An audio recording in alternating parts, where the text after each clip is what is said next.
बहुत ही लाजवाब क्वेश्चन आपके सामने है। देखो, अच्छा दिखने में बहुत छोटा है, दिखने में बहुत ही छोटा है। अब इसको सॉल्व कैसे करेंगे देखिए, इसका मैं आपको एक ट्रिक बताता हूँ, मतलब इसको किस प्रकार से हम सॉल्व कर सकते हैं। देखो आता बघा, हे 16 आहे, तर बेस मध्ये 16 आहे की नाही, आणि इथं 4 आहे। लक्षपूर्वक आहे का, बेस मध्ये 16 आहे, इथं 4 आहे, तर आपल्याला असं म्हणजे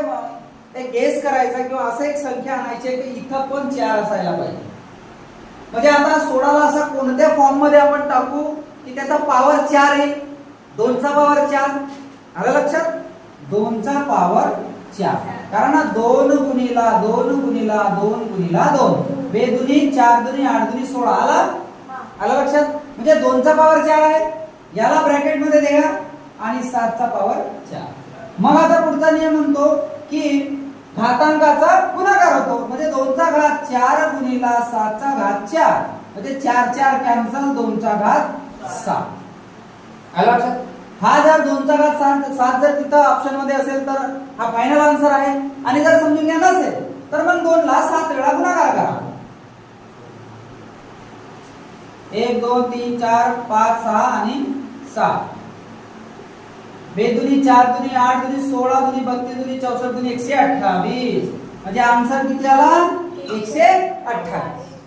ऑप्शन मध्ये जो असेल तो टाकायचा, 2 चा घात 7 असेल तर तो टाका, किंवा 128 असेल तर तो टाका, आलं लक्षात। पण आता अजून एक दुसरी पद्धत सांगतो की आपल्याला माहितच नाही की 2 चा घात 4 हा 16 आहे, 2 चा घात 4 16 हे आपल्याला माहित नाही, पण आपल्याला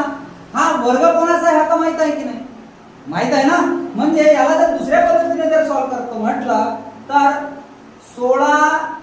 चा पॉवर 7/4 आहे, मग हा आपल्याला माहित आहे की हा 4 चा वर्ग आहे, याला अशा प्रकारे लिहा 4 चा वर्ग त्याचा घात असं, मग आपल्याला माहित आहे हा 4 2 चा वर्ग आहे, मग हे घ्या 2 चा वर्ग त्याचा घात 2, मग त्याचा घात 7/4, समजलं, बेसिक पासून सांगतो।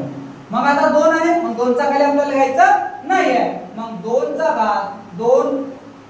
गुणिला 2 गुणिला 7 चा घात 4, मग 2 चा घात 2 दुनी 4 4 4 कॅन्सल, 2 चा घात 7, हा झाला फायनल आन्सर। आणि जर हा नसेल तर मग 2 ला 7 वेळा गुणाकार करा, त्याचा आन्सर 128। म्हणजे तुम्ही अशा प्रकारे पण करू शकता, तुम्हाला जे बेसिक वाटेल त्याने तुम्ही समजलं, तुम्ही पण